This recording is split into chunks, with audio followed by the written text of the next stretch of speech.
welcome to QI, the show which gives thoughts wings, flies in the face of convention and goes coo in the chimney of knowledge.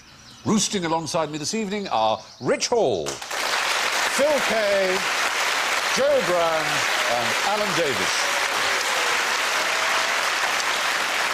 Now, before we sort the owls from the orioles, let me introduce the QI Spot the Nostril competition. Your task tonight is to draw a picture of a kiwi. Right? A bird so odd that some think it's a missing link between mammals and birds, paying particular attention to the position of its nostrils. I will reward the best effort with a nest egg. You're staring at me with a kind of glassy look. You do know what a kiwi is? Yeah, I've seen one in New Zealand. They're nocturnal. So you have to go in a little kiwi zoo thing. Right. And they have them in virtually every town. And there'll be someone's living room, and you'll go in, and there'll be a dark room and a little glass thing. Oh. And national bird. It is the national bird. Never see it, can't fly. Rubbish. But your task, whether you choose to accept it or not, Jim, is to draw one. Alan. Alan, sorry. Where did that come from? What's the national bird of England? I'll tell you what it is for women. Thrush.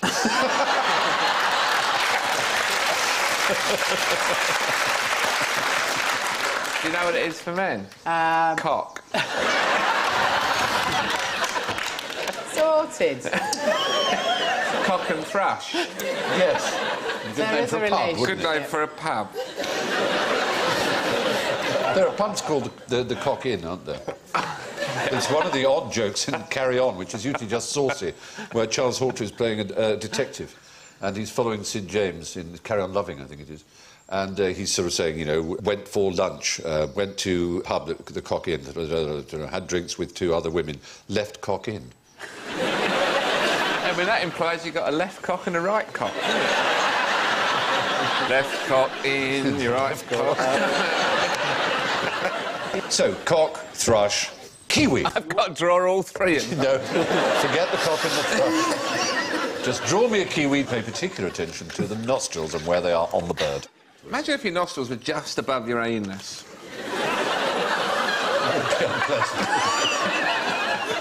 Good.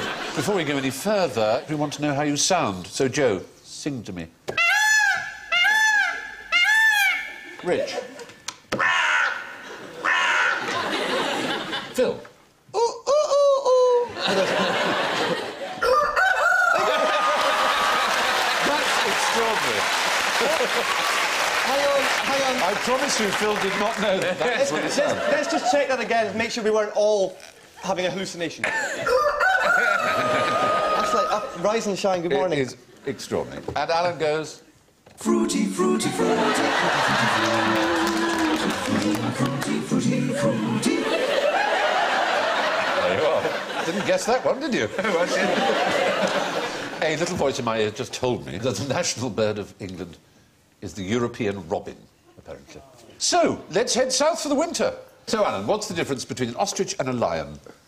Why the stars? What's going on with the stars? Is that a clue?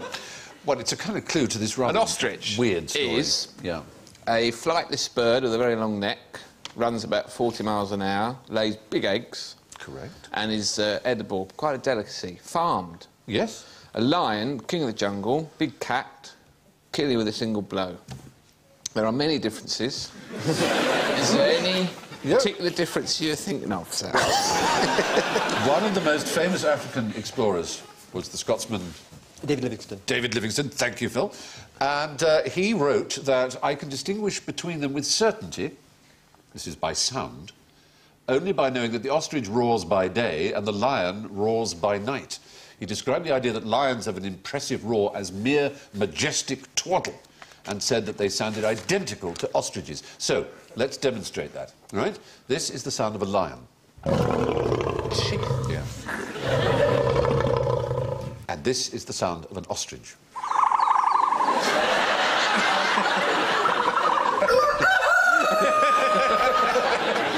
Yes, Phil. David Livingstone was a hard-working Scot. He was working in the mines. His ears were damaged. He couldn't be blamed for this. Don't you feel that actually Stanley was rather lucky that when he said Dr. Livingstone, I presume he wasn't shot because he was mistaken for a leopard or something? If Siegfried and Roy had worked with ostriches instead of big cats, they'd probably still be working today. That's a very good thought. Although, Johnny Cash was attacked by an ostrich. Did you know that? I didn't. Yes. In Very Africa? ferociously, yeah. Really? Never quite recovered. Yeah. They can kick you. I saw one kick someone Yes. in the Goonies on the telly the other day. Yes, I saw that as well. Yes, I It did. really caught him treating me. So we get points just for being interesting. That's it. Yeah. Yeah. You know that in some countries, linoleum is a form of currency. Now, that's interesting. Is it true, however? You said it was interesting, right? So, in fact, we have a question for you now, young Rich. Explain how to French kiss a woodpecker. You would have to seduce it. Yeah, you have to get it interested in you. Right. Put a toothpick in your mouth.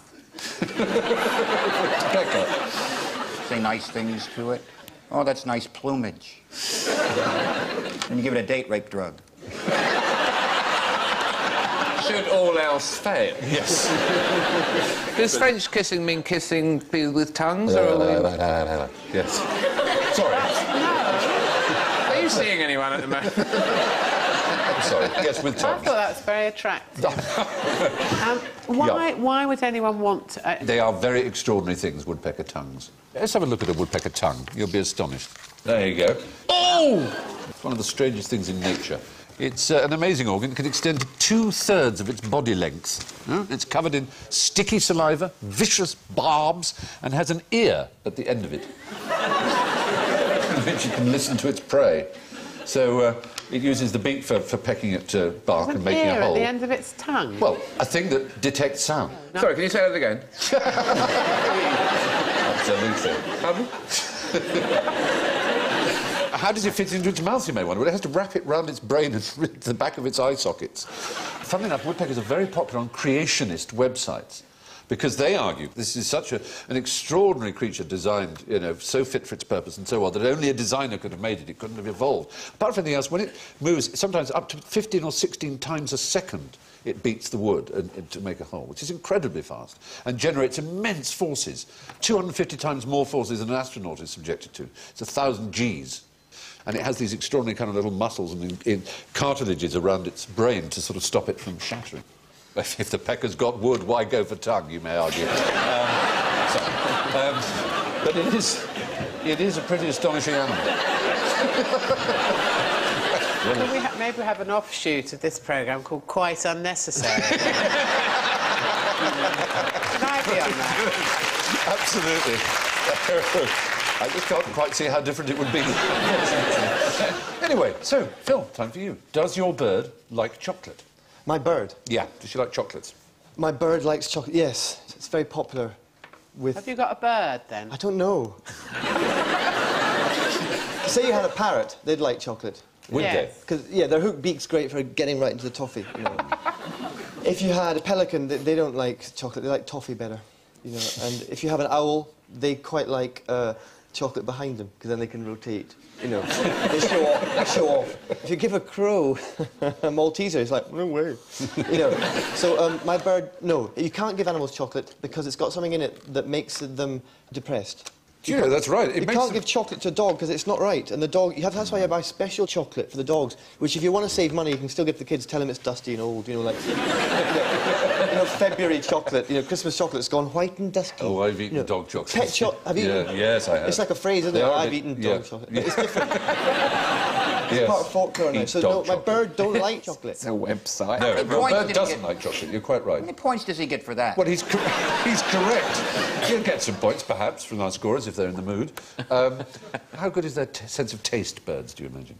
Absolutely minimal. They've no need. It's a seed, I don't care, get it in. Yeah, yeah. They only have about 20 or 30 taste buds on their tongue. They could never distinguish chocolate from I thought it was less anything than else. that, actually. Did you? Yeah. Did you? Yeah. I thought it was 15 to 18. And humans have how many, would you say? 25,000. It's about 9 or 10,000, something like that. Pretty close. But they grow, new ones grow every 5 days. They last 5 about days. 5 days, your taste buds. Of course, wouldn't they be able to tell what chocolate is, but it would be toxic, it would kill them. kill them. Yeah, it's actually poisonous to us, but the lethal dose is quite high. If you have a whole tin of Quality Street, would that kill you? About £22 is the lethal dose for a human. That's nothing. Nothing.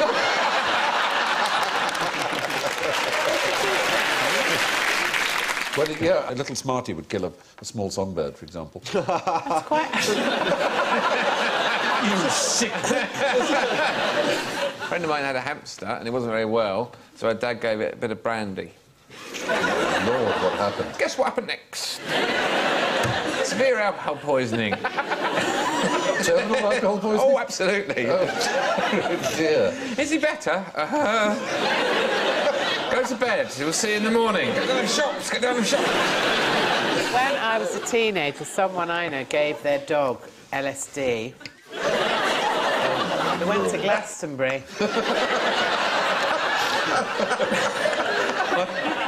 I went into a friend's house, and at the top of the landing of their house, they had this sort of football, and in a merry mood, and there was an open window, and I kicked it through the window, very pleased, converted it.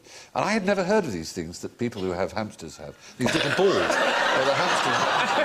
I kicked the hamster right out the window, and it had bounced on it, and gone all over the place. I felt Did it absolutely die? awful. No, it survived. It seemed perfectly cheerful. I had a hell of a shock. Have you seen these little balls you can... Yeah.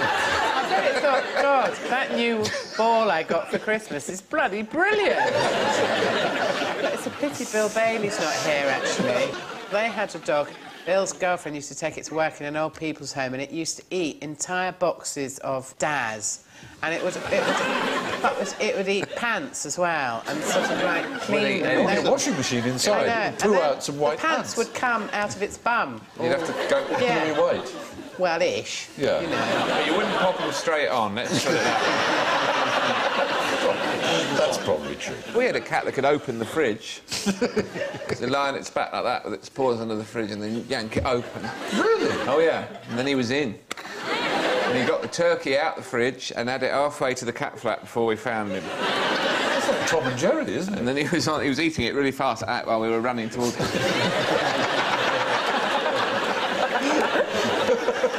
He went to grab him and he just jumped straight out the cat flap, hissing. So, now, what weighs £6, covers 18 square feet, and has to be changed once a month? Someone's got to do it. One of my sanitary towels. Sorry. No, Oh, Bram! Did you think everyone else was about to leap in and say that? Yeah. I thought Alan might. Oh, Is that one of your sanitary towels up there? Do you have, like, wallpaper? Yes, I have the embroidered William Morris ones. range. I get them specially made by a lady-in-waiting of the Queen. Outdoors or indoors? A flag? It's something belonging to each and every one of us. Skin? Very good. Skin is the answer. The largest organ in the body. Maybe in your body.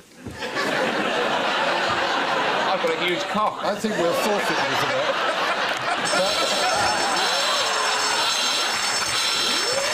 That's how predictable that was, thank you. You almost fell exactly into our trap. That counts as putting 1 foot into it, I reckon, so -5 to you. Yes, the skin. Extraordinary chap, the skin. There's a single square inch of skin. There are 20 feet of blood vessels. Just a single square inch of skin. Isn't that amazing? 1,300 nerve cells. Yep, and 100 sweat glands. And the cells of the human body are constantly being replaced. We lose about 50,000 cells a... Second. Yes. People get through around 900 skins in a lifetime. Right. So, now... True facts. Here's a question. Does putting perfumed sachets in your drawers help conception? It will help conception, yes. How so? Because it'll give a meadow-like feel to the bedroom and everyone will be relaxed and ooh. It will. It will certainly in that sense. And there's an even more direct sense, which is rather astonishing. Because Lavender? Is it to do with lavender? it's not actually lavender. It's a very particular flower, the lily of the valley. It helps your sperm count. And it's even weirder than that. Sperm can smell. Sperm can smell whether you've got clean underwear on or not. And if you have, it will come out to play. Well, they can certainly smell the smell of lily of the valley. Okay? Someone's sitting in a lab somewhere with sperm going, now, here's something. Do you know what? There'll be people alive because of that research in a few years' time. You have great faith in science.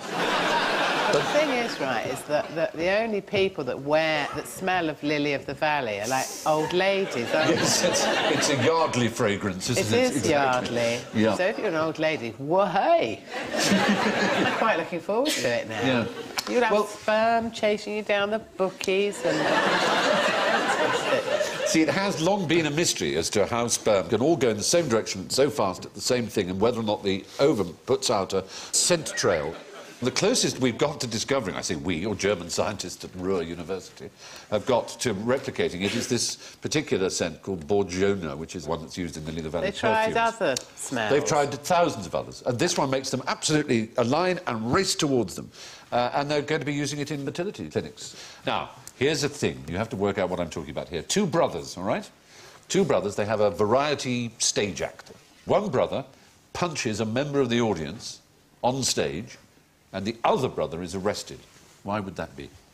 Two brothers are doing a variety act. Ah, they're Siamese twins. You're absolutely right. Give them full maximum points. Chang and Eng Bunker was the name they eventually gave themselves, and they are why conjoined twins are called Siamese twins, because they came from Siam and got on the boat to America, where they made some money as a sort of entertainment act. I mean, they lived till the age of 63. They each married a pair of sisters and had 21 children between them. Yeah, I know, it's hard to imagine, isn't it? It does instantly, the mind tries to conjure a scene of how it worked. How many cocks did they have? All right, no, they were just joined at the tummy, they had one each. One each? Yes, they did. They were not joined at the cock, which would be most unfortunate. They got on incredibly well. Though they did actually, on that boat journey from Siam, they had a fight about it. One of them wanted a cold bath and the other didn't, and the crew and the captain had to sort of... Separate. had to placate them, throw a bucket of cold water at them, I suppose. The one on the left looks really serious. He was the straight man.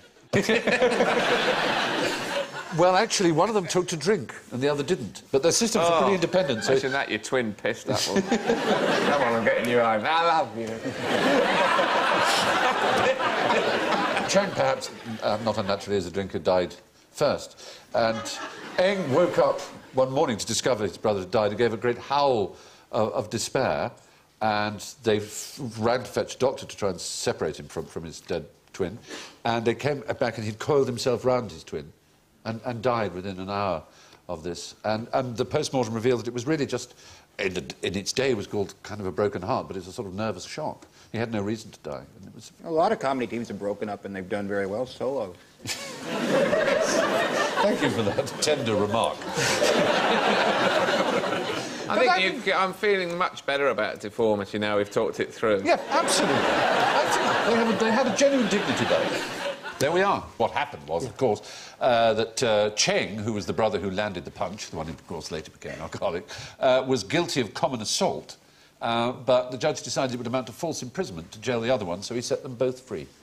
So, some advantage there in being conjoined twins. Licensed to whack people. So, on to our own version of this barbaric ritual that we call QI, and that's the general ignorance round. Fingers on buzzers for this, please. What is the loudest thing in the ocean?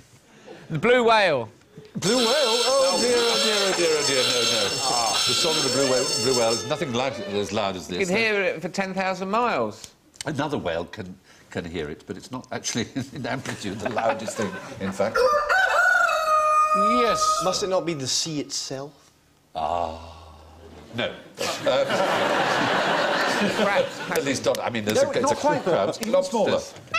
Tiny Crayfish. Some sort of vibrating thing. Well, no, you're doing exactly... What Alan is doing is exactly right. We've got I am the right doing is animal. exactly right. Yeah. Imagine 1 trillion things with little Spanish claws Spanish dancers. doing this. Crayfish. Lobsters. Lobsters. Smaller. Shrimps. Shrimps. Yeah. They're the loudest thing in the ocean. Yeah. Oh, it's quiet down there, isn't That's it? right. It's called the shrimp layer. And there are trillions of them. And they do this at the same time. And it's not actually the claws banging together that makes the noise. It's the bubble of air popping that is created by this very fast thing. It comes out at 30 feet per second, this thing, and it then pops. And it can keep people awake. If they come inland, quite near the coast, it can keep whole communities awake at night. Trillions of them, though. I mean, really vast. They can white out a submarine's sonar and deafen the operators through their headphones. Subs below the layer can hear absolutely nothing above it, and subs above it can hear nothing below it. And they're floating in the water. Yes, you can only hear by raising a mast through them. So, now, next question. What's more likely, being killed by lightning or by an asteroid? Fruity, fruity, fruity. Yes. Lightning. Oh, dear. No one's ever been killed by an asteroid. That's rubbish. Prove it. No, oddly enough, I mean, I think it's all rather unfair, but because you answered it, in the UK, you are more likely. You're more likely to be struck by an asteroid, but in America, it's more likely to be struck by lightning. This is research into NEOs, near-Earth objects, as they're called, estimates that a large one strikes us once every million years. The resulting death toll is likely to be in excess of 1 billion. So the chances of you dying Oh, please, that's never happened. are 1 in 6 million in any year. That has never happened. No, but it's going to happen pretty soon. No, it won't. Well, more than 2 kilometres wide is all the asteroid needs to be. And we've seen certainly craters which show that there have been ones much wider than that. And it's due at any moment. But where would you like it to land? I'd like it to land wherever it lands, it's like hundreds and hundreds of atom bombs. It's going to destroy everybody. Yorkshire. Yorkshire? They wouldn't mind. They'd just be delighted it didn't land in Lancashire. It come to Yorkshire. Most people are struck by lightning on golf courses, right? I believe that's true, yes. My aunt got struck by lightning on the You have an golf aunt? course. Oh, your aunt! I'm sorry. I'm so sorry. I'm so sorry. Yeah.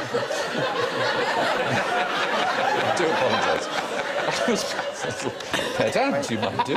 That too. She had a pet aunt. My aunt. A little pet aunt. She got struck between the first and second holes. Oh, very good. Something in her stance. Now, where do camels come from? That's my next question. Phil. Over there. Usually out of the shimmering, miragey, horizon. Yeah, true. And over there, you may be pointing in the right direction, actually. I can't quite tell whether to give you the points or not. Where do they originate from? Oh, Africa. Africa, did you say? Yeah. No. Europe, did you say? Yes. Chessington World Not Europe, Adventure. no. But that wasn't a forfeit one for some reason. Asia. Asia, did you say? Oh, what? There you are. You're desperate for those points, aren't you? Yeah. Isn't it Australia? No, it's not Australia, even.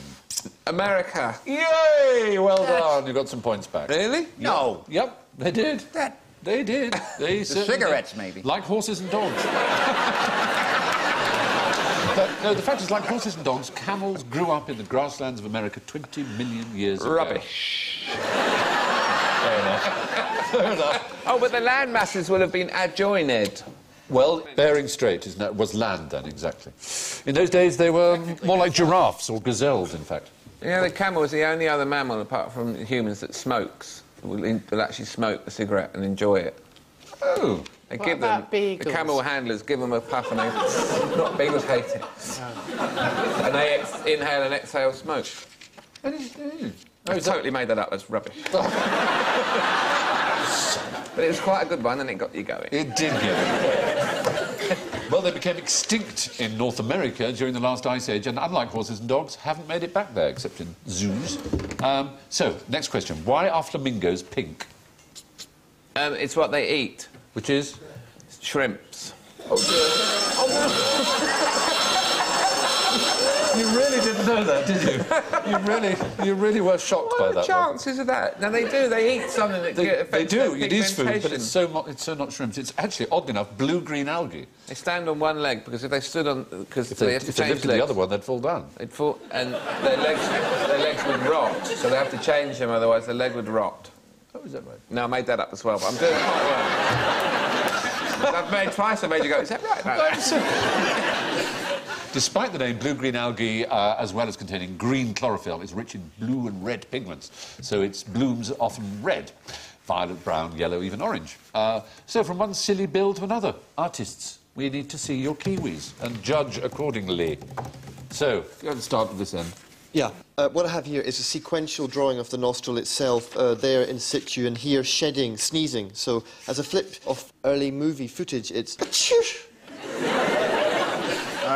drawn the assembly instructions for a kiwi. Like you find at IKEA. And this is where you screw on the beak in C. And the Phillips head screw. And that's the completed project. Right, OK, very good. Joe? I just sort of did colouring in. Oh, that's so beautiful, though. And you've got the nostrils at the end of this crest. I have. We did discover, didn't we, in an earlier round, that birds have no taste. No. It's very charming. Excellent. So, Alan, let's have a look at yours. Oh, yes. There, yes. I've done him. Now, that's him with his shades on. Yeah. Even though it's night. Yeah. Well, it wouldn't matter. No. And his nostrils are on the end of his beak for sniffing. Well, that's extraordinary. Whether through some random act or whether through brilliance, you've got it absolutely spot on. That is where the nostrils are. The very end of the beak. How about that?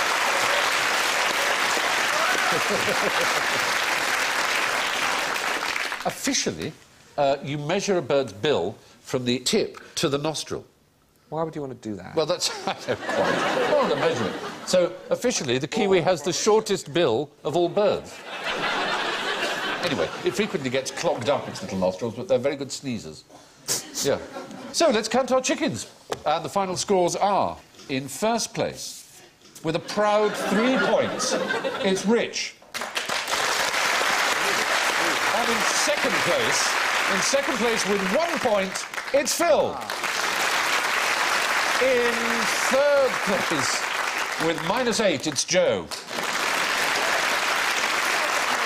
But a proud and flourishing last with -40, it's Alan.